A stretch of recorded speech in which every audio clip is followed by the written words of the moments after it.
How do you build a high-performing culture? This is Culture Architects. Candid conversations with extraordinary leaders sharing their biggest successes, failures, and lessons learned on their culture journeys. Here's David J. Friedman. So today on the Culture Architects Show, I'm really pleased to be chatting with Andy Wiener of the Houston-based real estate investment company RockStep Capital. As I'm sure you're going to see, I don't think you're going to find a CEO anywhere who has more passion for, and maybe more importantly, a bigger commitment to his culture than Andy. I mean, after the closure of his family's retail chain nearly 3 decades ago, Andy launched RockStep Capital. And since its inception in 1997, the company has built and acquired nearly 10 million square feet of shopping centers throughout the U.S. As you'll hear from Andy, central to everything they do is their culture, and specifically the RockStep Way, which is a set of originally 25 and now 26 behaviors that guide how the company operates day in and day out. I'm really looking forward to this conversation. So Andy, welcome to the Culture Architects podcast. David, I'm excited to be here. Great. So I always like to start with a little bit of background, a little history. So I know, Andy, you had a family business that was in the retail world, Weiner Stores. Tell me a little bit about what was Weiner Stores and what was your role there? Yeah, so Weiner Stores was started by my grandfather, Isidore Weiner, who came in the Great Migration from Eastern Europe right around World War I. He came to Houston and started around 1924 a family name store called Wieners, which was clothing.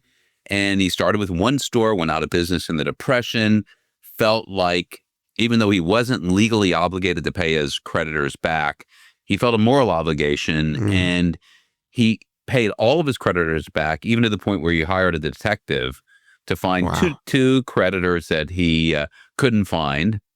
And that reputation and that desire to do the right thing and pay your bills, that hopefully is carried on with me and RockStep. But he started that store, and then it grew to 159 stores, became a regional clothing store, Texas, Louisiana, and I ran the operations for the company. I ran the stores, I ran real estate, HR, logistics, systems, finance, basically a retail operation. I love retail.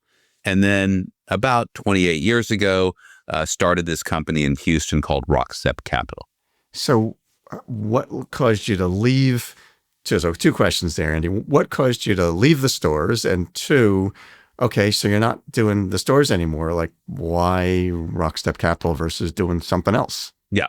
So what caused us to leave was that we did a Chapter 29. Do you know what a Chapter 29 is, David? I don't. We did 2 11s and a 7. Okay. So we went in 11, came out, went back into 11, and then did a 7. And that was a joke, by the way, David. Right. I get it. But we did it. We did 2 11s and a 7. We were competing with Walmart. Yeah. And Walmart is just tough. And then we also had some family issues that we could not successfully resolve around, particularly dealing with inventory, which is the most important asset. You know, how do you manage inventory? It's the most important asset in retail. And so I decided when we were going through our first Chapter 11 that I wanted to do something on my own. There was no future at Wiener's. We eventually liquidated. And because I understood retail and I understood shopping centers, that was a natural place for me to start a new business. And so you start RockStep Capital, and I'm assuming at the beginning it was probably you and maybe nobody else. It was maybe me. a couple. It was just me. you. You are RockStep Capital. And what was the vision you had back then for, like, what was RockStep? You had some vision, presumably, of what you could build. Yeah. What was that vision then? The first vision, David, was one of development. Okay. So in commercial real estate, there are different, you basically can build new or you can buy existing. And so I started a development company, and my first deals were with Walmart, the company that put us out of business. Okay. And Walmart was expanding throughout the metros. They started out in smaller communities, and we ended up doing a series of Walmart supercenter anchored shopping centers in the Houston region. So it was buying land, entitling it, doing detention and drainage and utilities, and then vertical construction, getting all of that done as a simultaneous package, where Walmart would open a 208,000 square foot shopping center, and then we would build a Kohl's or restaurants. And it was a vertical development is kind of where we started. And how did you, I mean, this sounds kind of silly, but like, how'd you even know how to do that? I had a friend of mine who was already in the business, and he taught me. Okay. Yeah. And it was really hard, David. I didn't realize that in development, there's no income for that 2 to 3 year period of time. And I was married with kids, and you have to spend money. Not only there's no salary, but you have to spend money on architects and engineers and earnest money. And it was a very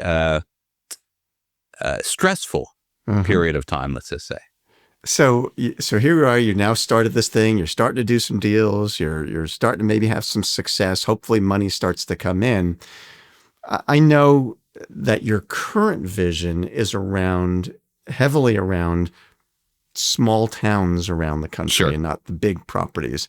Was that always your vision, or did that evolve into something later? That evolved because we tried to do a Walmart deal in a city outside of Houston called Navasota. And just by chance, a company called Tractor Supply, which is the country's largest farm and ranch store, wanted that same piece of land. And I started a relationship with Tractor Supply, and I did a series of 12 Tractor Supplies in these small towns. And I realized that small towns are a good place to work. And, I had some situations here in the big city of Houston where some of the brokers for some of the tenants, I couldn't get access to the tenants I wanted because of, stuff that was not totally above board. If I didn't pay a certain type of commission, they weren't going to show the deal to the tenant. Other brokers were taking real estate representatives on sex trips to Mexico, I call it good old boy kind of stuff. Okay. And so I realized that in these secondary, tertiary markets, we call them hometowns, that there is a certain ethical standard. It's not perfect, but it's different. And people want you to succeed. It's easy to understand risk reward, the real estate shopping center environment in those markets. So I shifted the geography of our growth trajectory to secondary, tertiary markets, and we call them hometowns. And so that's now a big part of the vision is to build more of those. Yes. So I'm thinking about the development of your company, and there's a dynamic that I have seen in almost every small and growing company, founder-led company. Yeah. And that dynamic, and I'm sure you've seen this, that dynamic is that at the beginning, somebody starts a company. In your case, it was real estate investment. In others, it could be a plumber, architect, electrician, or some other area. And they go out on their own, and they start to get pretty good at what they're doing. And so they attract customers or deals in your case. And in time, they begin to need to hire some people because they're doing enough business. And then they have to hire some more people and some more people. And at some point, the business tends to reach a stage at which, the way I would describe this at least, is that the future success of the business ends up being almost more contingent upon how well run the company is versus how good they are at the basic thing that they started to do. Correct. So if they were a plumber or an electrician, yes, they still have to be a good plumber or electrician, but the success of the business and its growth is more on how well run is this company than how good of a plumber you are, assuming a certain level. So somewhere in there, I'm guessing you reached that stage where you began to hire people, and it was no longer just Andy. And now we got a bunch of people. I got to get these people working together and being effective. Like, when did that happen for you? And what caused you to begin to say, I need to start focusing on how I'm building the people in this company as much or more than the deals we're doing? Yeah. So first of all, it's a great question, David. I think Look, I'm passionate. I've got a strong business personality, but there's no structure about the rules. And at some point, there needed to be intention and structure.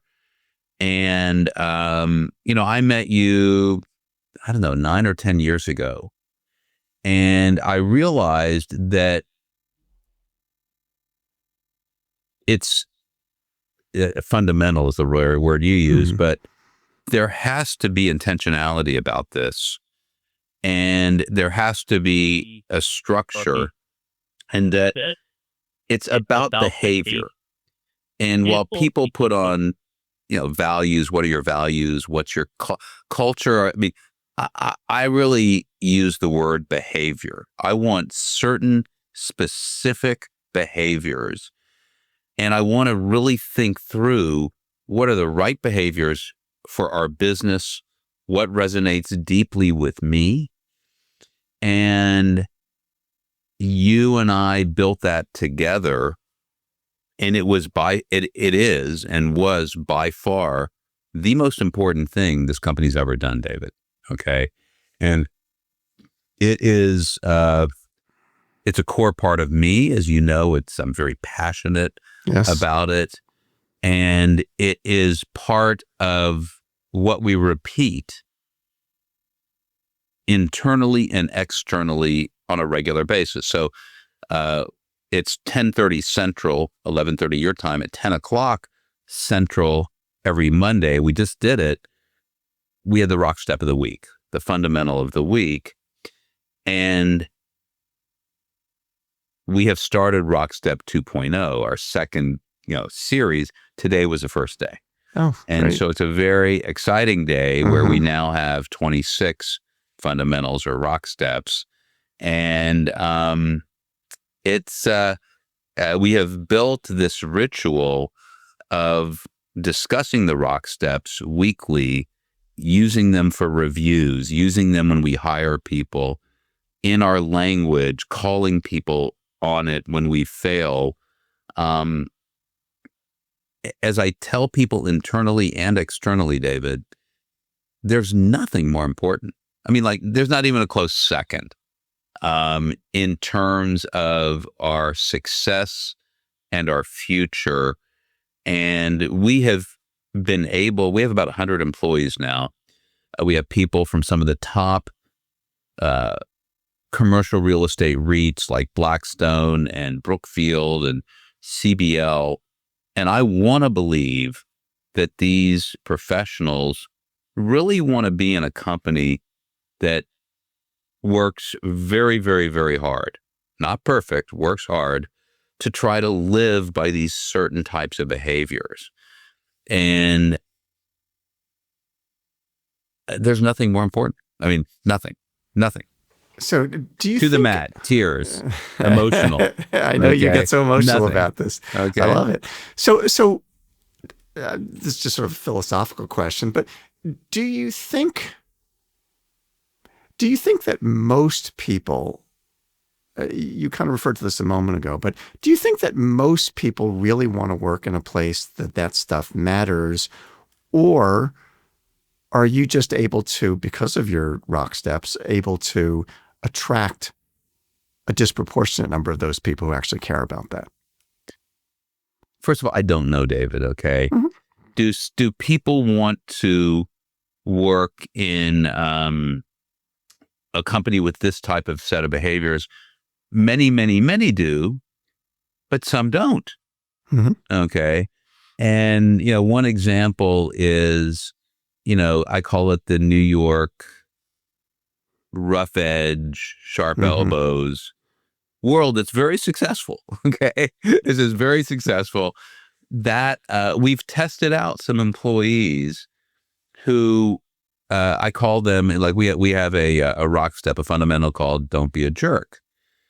And the question is, what do you do when you've got a brilliant jerk? Okay, somebody who can transform the company on one of its trajectories. And I've made mistakes in the past. of thinking that, okay, we need to improve the company in this direction with this skill set. But the person had sharp elbows and I thought I could manage it and it didn't work. Yeah. Okay. So not only don't be a jerk, but we won't allow brilliant jerks. I've learned my lesson. No Dumb brilliant junks you'll allow, but no not brilliant jerks allowed. No jerks Right. and no brilliant jerks allowed. And the hard one is the no brilliant jerks. That's the hard one. Okay. Because you want to grow your company. You want to improve. Yes. You know? And so I say to people, and I really mean it, you've got to be pretty darn good, I hope, at your skill set, leasing or property management or whatever it is, to come to RockStep. To stay at RockStep, you got to live by the rules. Mm-hmm. You got to follow we call them Rocksteps. Yeah. So let's just, for our audience sake, go back to why the company is called RockStep Capital and why you call these behaviors RockSteps. Sure. Okay. So, RockStep is not a word in the dictionary, David. It is a dance move. Mm-hmm. And you know what swing music is, but I don't know if the audience does. But swing music, the swing era, is 50s, 60s, big band, maybe before the 50s, but it's Frank Sinatra, it's Sammy Davis Jr., Ella Fitzgerald, that whole genre of swing. And when you swing, and other types of music as well, with your partner, you're rock stepping when you switch direction. 1 to 3, 1 to 3, rock step, like on count 7 and 8. And we use it as a metaphor to basically be nimble, agile, responsive to opportunities and challenges. So, we use it as a verb. David, we've got a problem here. We need a rock step. Okay. Oh, we got an opportunity. David, let's rock step here. Okay. We can rock step. And then with you, I wrote these rules of behavior that we call them RockSteps. And it actually works, as the name of the company fits the word fundamental. And it's a little bit, it fits together really well. Yeah. So we've got 25 rocks. We had 25 RockSteps. Now we've got 26 as of today. So I'm sure, a question that I'll bet you've been faced with, I certainly see it among people that I speak with. People see your RockSteps, and I'm sure that one of their first questions is, come on, Andy, 25 or now 26? That's crazy. That's way too many. What's your response to that?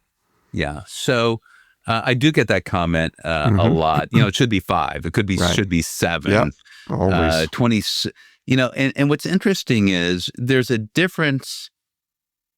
There are specific behaviors that cannot be captured in 5, 6, or 7. Just can't. Okay.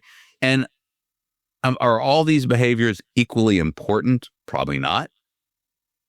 But together as a collection, it's something you can refer to and talk about and use language for.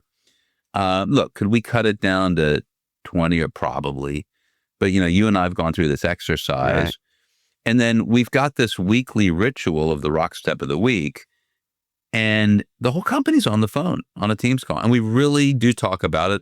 We've added a couple flares to it, just so you know, David. All right, go ahead. So the first thing we do is that the person who has the inspirational write-up gives us their favorite song.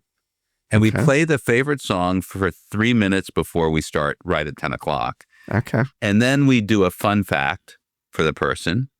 So the last week, the person, she's like 40. She can do a handstand and walk. I mean, it's actually kind of a fun fact. Okay. Yeah. And then we talk about, we go through the ritual of the Rock Step of the Week.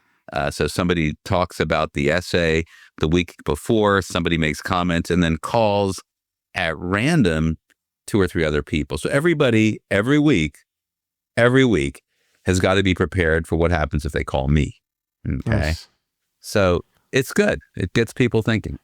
So if you can remember back when we started all of this, I think it was 2017 that the RockSteps were first created. Yeah.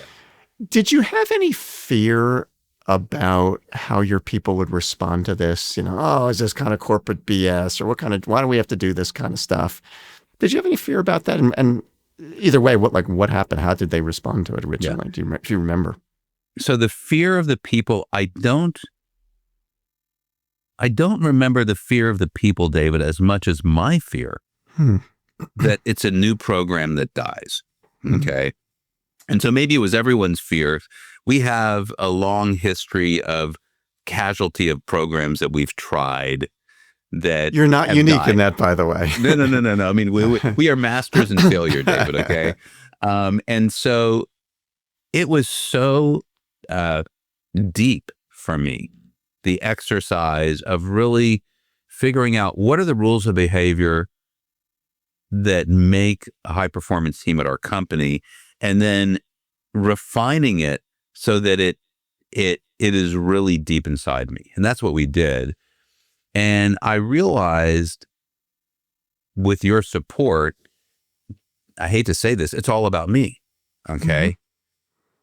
It's about whether I internalize it and make the effort to live it and enforce it and speak it. Okay.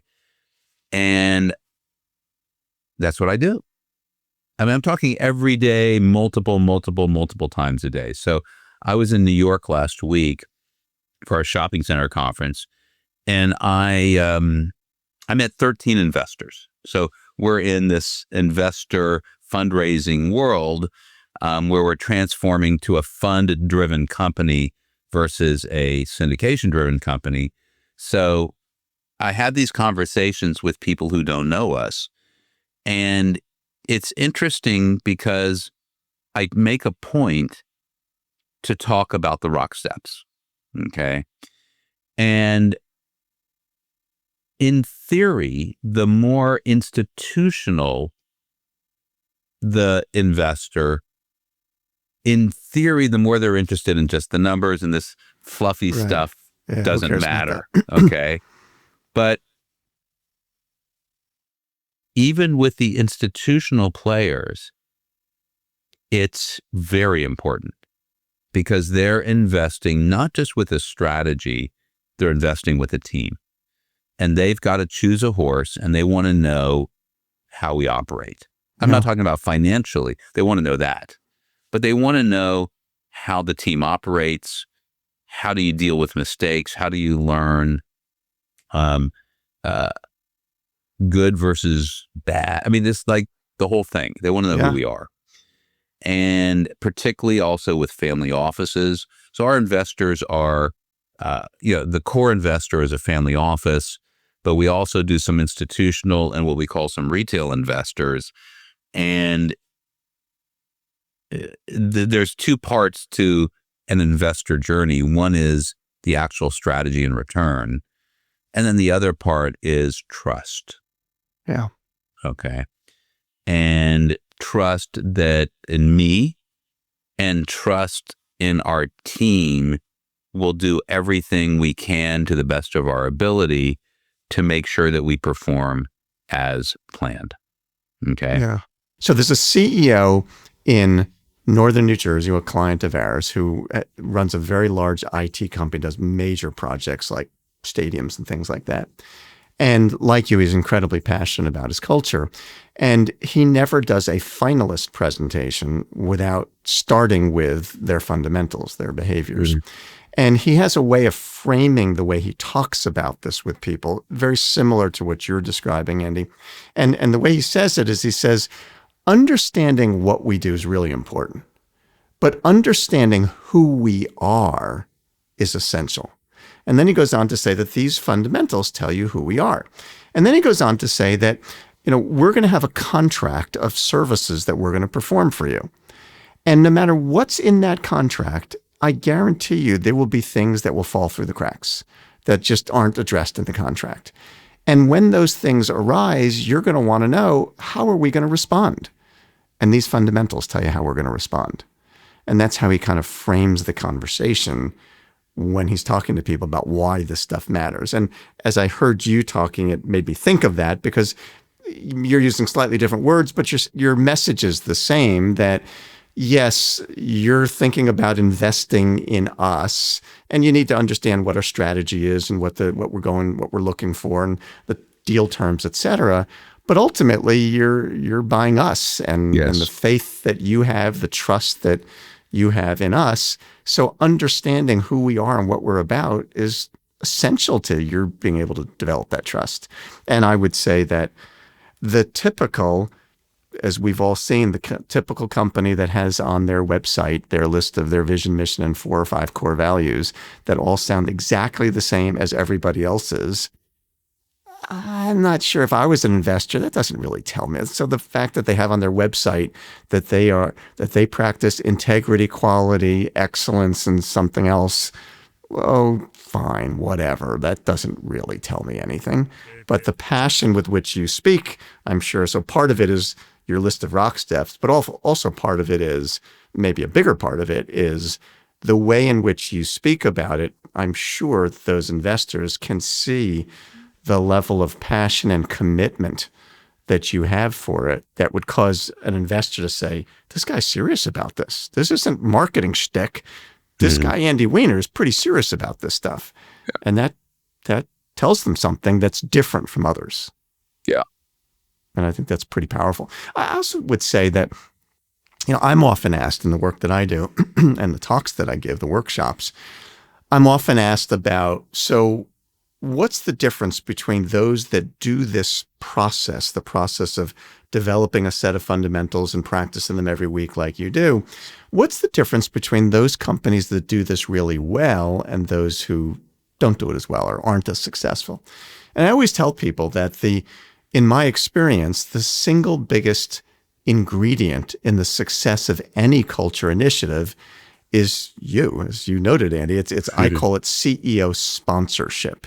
It starts with you and your level of commitment and your passion, and obviously your people see it because you get almost teary about it.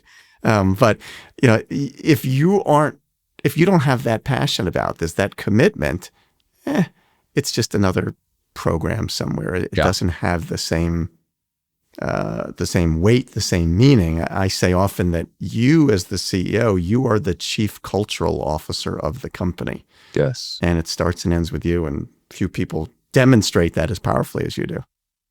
But it's interesting, David. Thank you, by the way, for the comments. I do wonder, when we bring people in, do people who come from the institutional world, okay, do they think it's, I don't know if the word is weird, but quirky, okay? And it's so different from the world they come from that what is their journey to absorbing and feeling like it is real? And do they ever get there? Some, I can tell some do. Right. Some are, let's call it play along. Yeah, going along. If this is what you do here, fine. Okay, yeah. And again, we've got, look, is everybody a 10 here? No. But we've got some superstars, like real superstars. And they're superstars with the RockSteps. Okay. And professional. I mean, it's right. It's not one or the other. It is that combo. But anyway, I do think about that. So we've been bringing people in who've come from the big companies, and some of them are remote. Actually, we were doing remote before COVID, and, everyone has a debate. A lot of people debate. Can you grow a company really, really well if people aren't in the office? And there's no doubt that in the office is better. It is. Yep. It is. Okay. But what if you find talent that is geographically distant and they are unwilling, or we're unwilling to move them? Okay. How do you how do you build a company, a high performance team with serious remote folks? And I don't see how you could do it without these rituals around the rock. I really don't. Yeah. Okay. Now, I would rather have everybody sitting in my office showing up here, living within, a 45-minute commute to the office. That's 2 miles for you in Houston. That's, but it just doesn't happen. No. Okay. Yeah, I think you're right on that if you're going to have people remote, as COVID showed us, whether necessary or not, we can have talent all over the country and not be limited by being people geographically close. I think you're right on. If you don't have some system, some methodology for doing your culture, good luck. It's not likely to work. And I'll tell you where it's weak. I mean, where we have an opportunity, David. And that is, look, everyone tries to push work offshore. Okay. So we've got people in India and the Philippines and in Latin America who are doing work for us full time. Okay. But they're contracted out. That's how these structures work. And I would say we don't do A+ in terms of always integrating that group into our team. Okay. So that's an area, and we're going to grow more of that as we try to push work offshore. Yeah.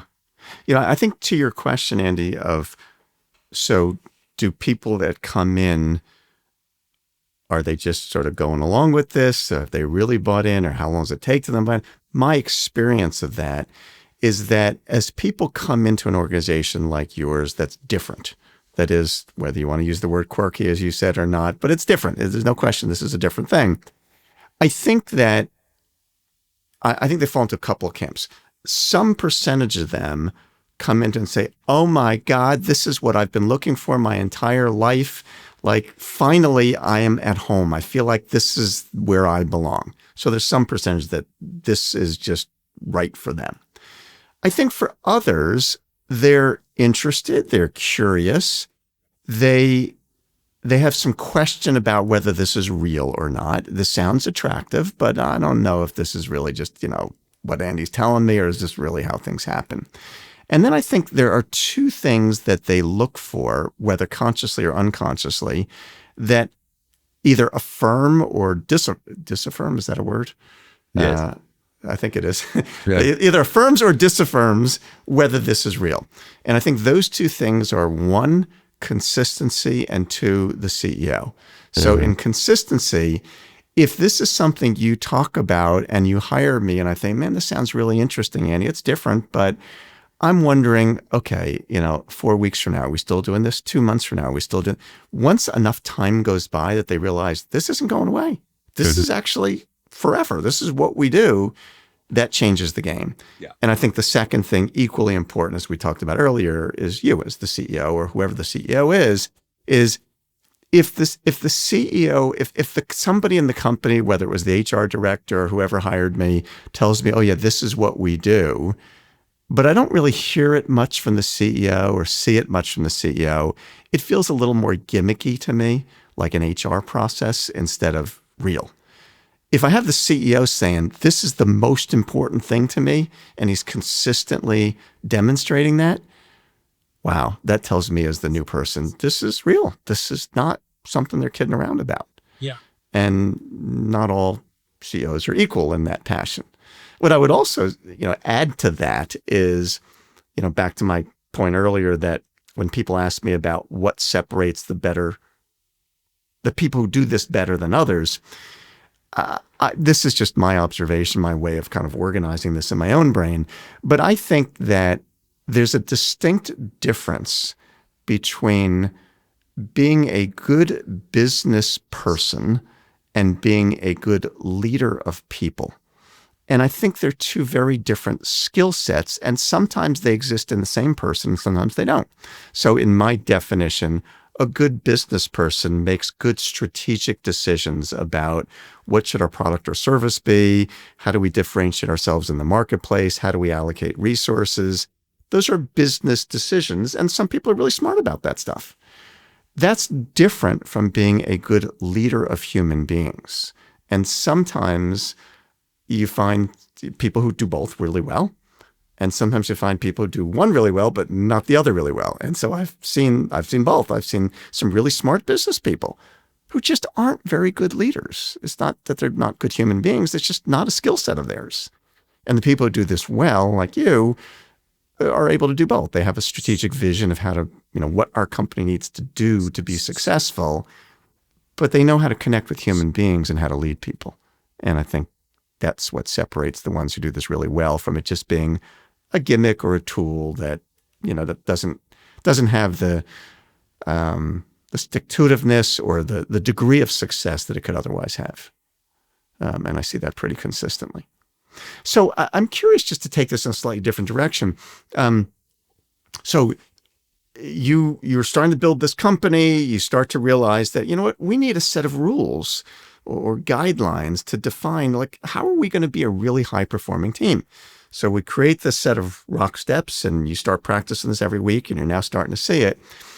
If you were to articulate 1, 2, 3, what do you actually see going on in your company that's different because you're practicing Rocksteps? Like, what would I observe if I were an outsider and I came in and I looked at how RockStep Capital works, and I think, man, those guys do certain things differently than others because they practice this stuff. What would I observe? That's a great question, David. Okay. I think you would observe focus and energy. Okay.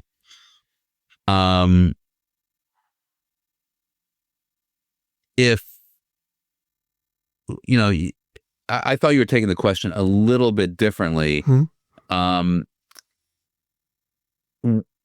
again, the weekly ritual where you see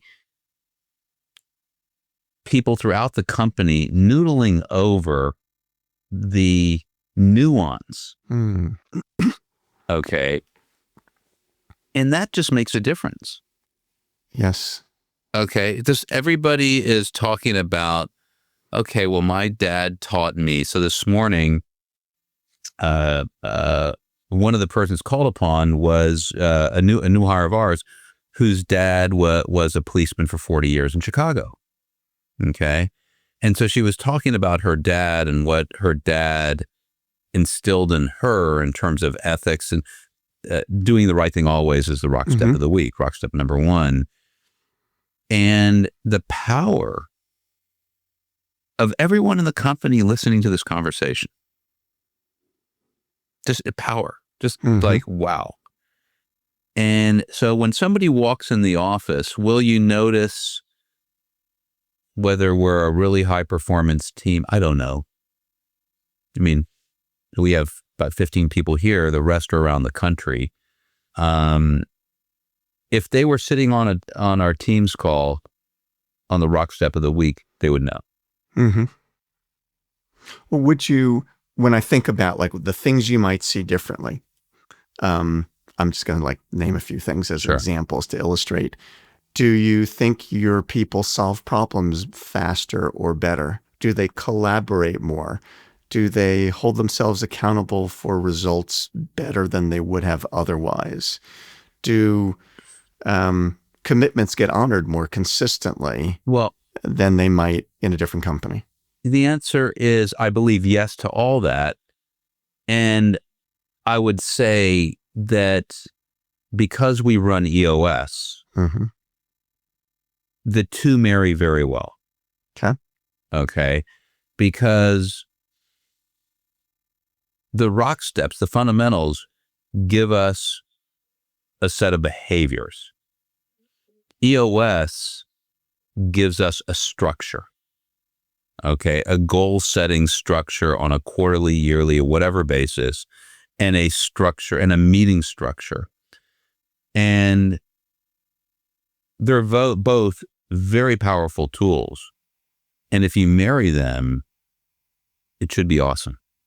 Let's just go a little deeper on that, because I think it's a really important point you're raising. And just for our audience sake, some may or may not be familiar with EOS. EOS is a system, a business operating system called the Entrepreneurial Operating System. And it's based on a book by a guy named Gino Wickman, a book called Traction. So it's a methodology for organizing where you're going, who's responsible for what, and a structure around choosing regular goals and how you go about attacking those. And so there are many companies like Andy's that practice EOS. So how long have you been doing EOS, Andy? We're on our third year. Okay. And transformational. Again, most important is the RockStep, the RockSteps to our company, to our future. The structure is provided through EOS. So let's talk about, because sometimes people will wonder, do fundamentals, or in your case, RockSteps, does that work with EOS? Is that contradictory to EOS? Because EOS typically promotes people having the standard 4 or 5 at the most set of core values. You are talking about a dangerous issue, David. Okay, this is a dangerous issue. So go there, just for our. It's beneficial for our audience sake. Yes. No. So EOS, which is 50,000 companies, a large number, they are very adamant that their core values of 4 to 7 core values, which are used to analyze people, is the only way to deal with culture. And I think this is a weakness of EOS, my opinion, David. Okay, in my opinion. And that the structure of having 25 plus or minus fundamentals, RockSteps, to really build a set of behaviors, very ritualized behaviors, cannot be done in an EOS format. Cannot. It's not designed for it. And it's so strong in terms of building a high-performance team. If you marry it with the structure of EOS in terms of goal setting and meeting structure, it's awesome. Okay. And EOS is not happy about that, but you can use a condensed form of the fundamentals in your core values as a method to analyze the quality of your people, which is what EOS does in that piece of it. So we're getting a little too technical, but the marriage of the two, if both are done well, is A+. Yeah. So you've been doing this now for 8-9 years. I'm curious about lessons learned along the way. Like if you could think of perhaps, I would say it this way, that we learn from both. People like to talk about learning from your mistakes, but I think we learn from our successes too. Yeah. So take this whichever way you'd prefer. Yeah. If you think about things you've learned along the way, either biggest mistakes that caused you to learn something or biggest successes that caused you to learn something, what would you say? So lessons learned, no brilliant jerks is a big lesson. Okay. We have no jerks, but I bent the rules. And when I bent the rules, it was disastrous. That's number one. Number two, it's hard to have the next level down and down to be as passionate as I am. And I get disappointed when they're not as passionate as I am. Okay. And so when I look at hiring somebody or an investor or a new relationship, I'll lead with the RockSteps and I can communicate the power and the passion of the RockSteps. I would like the leadership team and the team below that to be as passionate and to lead with the RockSteps when they're trying to interview new people. I don't think it happens the way I want it to. Again, I just have to recognize that my job is to perpetuate, talk about, think about, enforce the RockSteps. That's my job. Yep. That's it. Number one. Now, I will also add, I know we're getting towards the end of this thing, David. I love talking about the role of these fundamentals in a company and what works and what doesn't. I would welcome any of your listeners to reach out to me, and if I'd be glad to share with them. You, David, have been the most transformative person for the success of our company. I'm going to say it straight here. That. Okay. Yeah. And I'm almost in tears, but certainly deeply, deeply grateful for your skill set, your passion, your care for people and how companies can build this team. And it's awesome. Well, thank you for saying so. So on that, if people wanted to learn more about you and RockSteps, your website is rockstepcapital.com. Is that correct? Well, it's RockStep. RockStep. I had to buy that name. Yep. RockStep.com.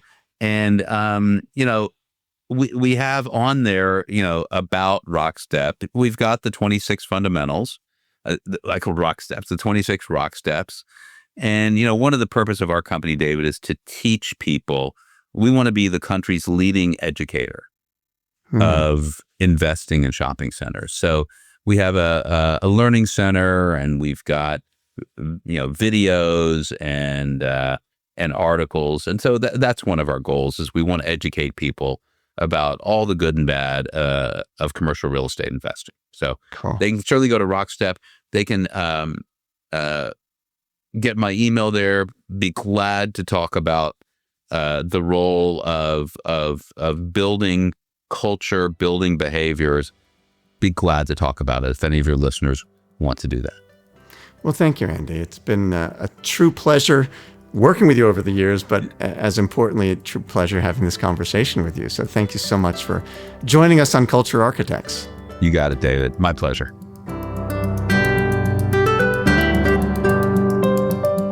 And that wraps up today's episode of Culture Architects. If you're enjoying these conversations, subscribe on your favorite platform, and also consider leaving a quick review, and that way other culture-minded leaders can find the show. And for more tools on building a high-performing culture in your organization, visit CultureWise.com. See you next time on Culture Architects.